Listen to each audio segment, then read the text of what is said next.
चुनाव खत्म हो गए, लेकिन चुनावी मुद्दे आज भी जिंदा हैं।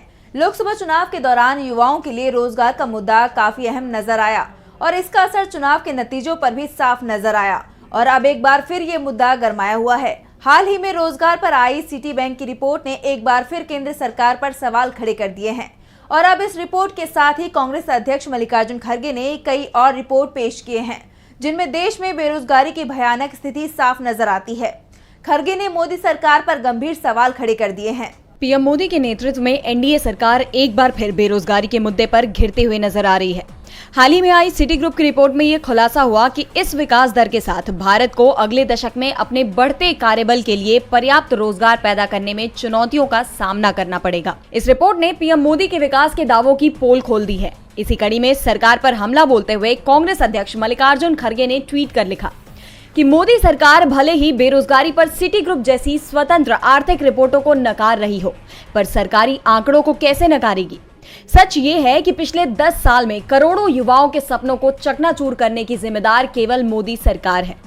इसके साथ ही खड़गे ने एनएसएसओ के annual survey of unincorporated sector enterprises की डिटेल्स शेयर करते हुए बताया कि 2015 से 2023 के बीच मैन्युफैक्चरिंग क्षेत्र में अनिगमित अनइनकॉर्पोरेटेड इकाइयों में 7 वर्षों में 54 लाख नौकरियां खत्म हो गई हैं।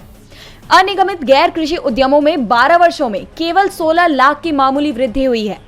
ताजा पीरियोडिक लेबर फोर्स सर्वे के अनुसार फाइनेंशियल ईयर 2024 के क्वार्टर 4 में शहरी बेरोजगारी दर 6.7% पर है। मोदी सरकार ईपीएफओ का डाटा दिखाकर औपचारिक इकाइयों में रोजगार सृजन का ढोल पीटती है, पर अगर हम वो डाटा भी सच मान ले तो भी 2023 में उसमें नई नौकरियों में 10% की गिरावट देखी गई है। इसके साथ ही खड़गे ने IIM Lucknow, CMI, ILO, India employment report 2024, Azim Premji university की 2023 की रिपोर्टों का हवाला देते हुए देश में बेरोजगारी की बढ़ती समस्या को उजागर किया है। खड़गे ने लिखा कि सरकारी नौकरियां हो या प्राइवेट सेक्टर, स्वरोजगार हो या असंगठित क्षेत्र, मोदी सरकार का एक ही मिशन है, युवाओं को बेरोजगार बनाए रखना।